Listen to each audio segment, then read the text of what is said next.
안녕하세요. 여러분들의 건강을 책임질 건강도감입니다. 혹시 이런 말 들어보셨나요?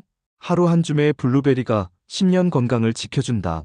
눈 건강에 좋고 혈압을 낮춰준다.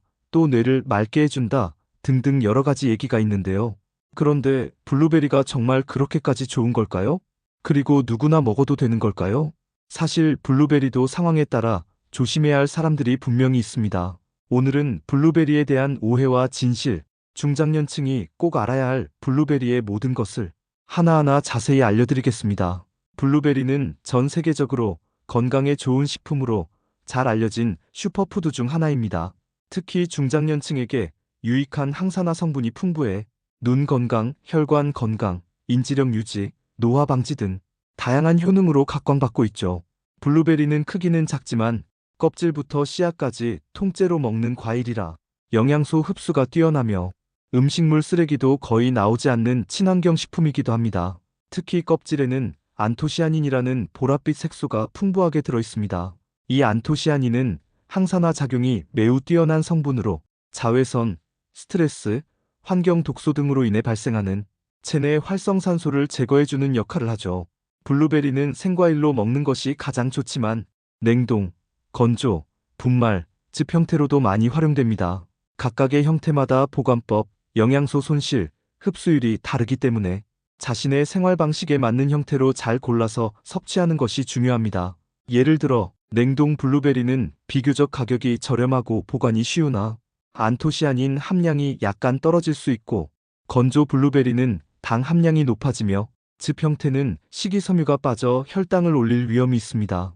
그러므로 최우선은 생블루베리, 대안은 냉동 블루베리, 그 외에는 상황에 따라 분말이나 주스를 적절히 활용하는 것이 좋습니다. 블루베리가 건강에 좋다고 알려진 가장 큰 이유는 강력한 항산화 성분이 풍부하게 포함되어 있기 때문입니다.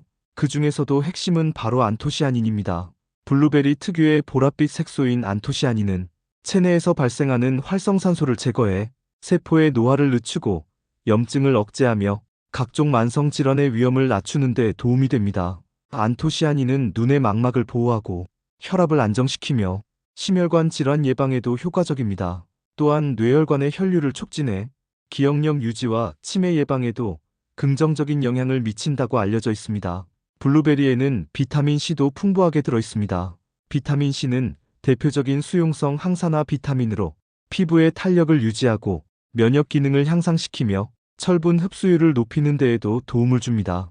블루베리의 과육과 껍질에는 펙틴이라는 수용성 식이섬유가 들어있습니다. 장내 유해균을 억제하고 유익균을 늘리며 변비를 완화하고 콜레스테롤 수치를 낮추는 데에도 효과적입니다.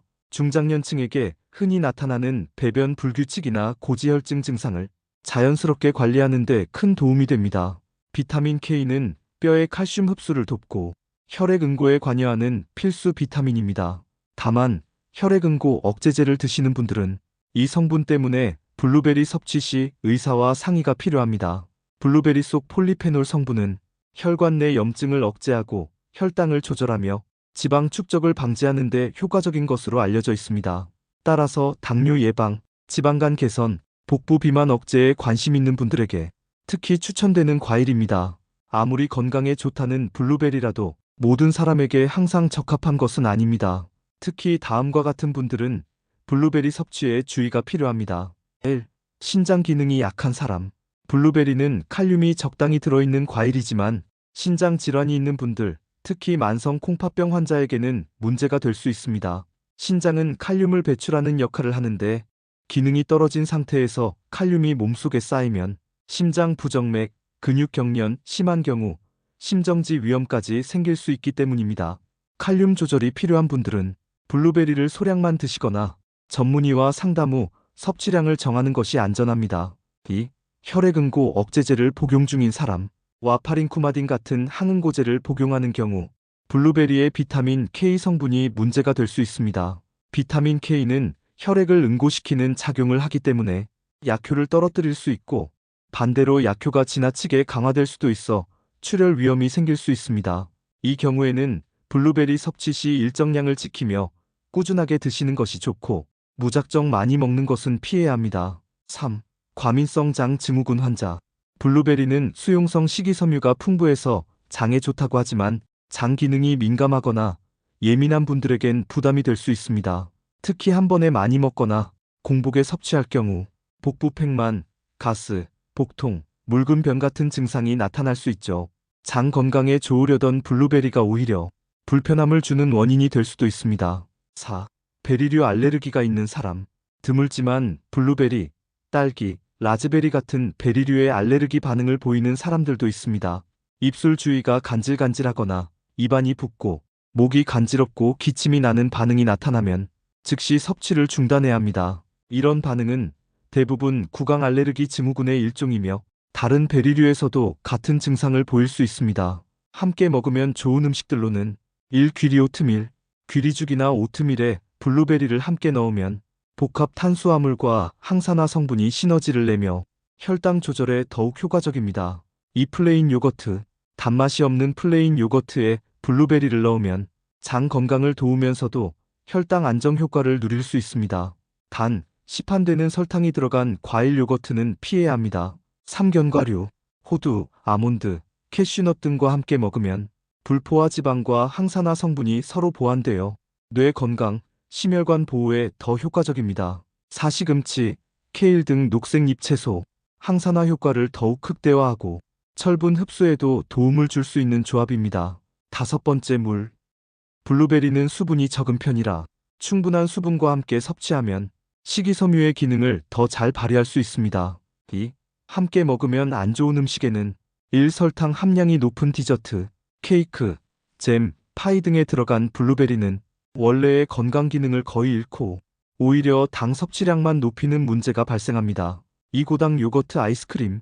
블루베리를 아이스크림에 넣어 먹는 건 흔한 조합이지만 항산화 효과보다 혈당 급등, 칼로리 과다가 더 큰 문제가 됩니다. 3. 커피. 카페인은 철분 흡수를 방해할 수 있습니다. 블루베리와 바로 함께 마시면 체내 영양소 흡수율이 떨어질 수 있으니 시간 간격을 두고 섭취하는 것이 좋습니다. 4. 고단백 고지방 식사. 스테이크 같은 고단백 고지방 식사와 함께 먹으면 블루베리의 흡수가 저해되거나 소화 기능에 부담을 줄 수 있습니다. 5. 과도한 유제품. 블루베리의 안토시아닌 성분은 우유의 카세인 단백질과 결합할 경우 활성을 잃을 수 있다는 일부 연구 결과도 있습니다. 생블루베리를 보관할 때는 씻지 않은 상태로 밀폐 용기에 담아 냉장 보관하여 먹기 직전에 흐르는 물에 부드럽게 씻어 드세요. 보관 전 식초물로 1분 정도 헹구면 곰팡이 발생 예방에 좋습니다. 장기 보관 시에는 깨끗이 씻어 물기 제거 후 냉동 보관하시는 게 좋습니다. 또 블루베리를 섭취할 때는 한 번에 너무 많이 먹지 않는 게 핵심입니다. 아침 식사 후 간식 또는 점심 저녁 사이 간식으로 섭취하는 것이 가장 이상적입니다. 공복에는 피하시고 식사 후 다른 식재료와 함께 드시는 게 좋습니다. 블루베리는 이런 분들에게 효과적입니다. 눈이 침침하고 피로한 분, 고혈압이나 동맥경화 가족력이 있는 분, 변비가 자주 생기고 장이 예민한 분, 기억력 저하가 걱정되는 중장년층, 당뇨 위험이 있지만 간식을 끊기 어려운 분, 블루베리는 영양소가 풍부한 슈퍼푸드지만 함께 먹는 음식, 보관법, 형태별 차이까지 고려해야 진짜 건강한 습관이 완성됩니다. 오늘 영상이 유익하셨다면 구독과 좋아요, 그리고 소중한 댓글 부탁드립니다. 오늘 하루도 건강하세요.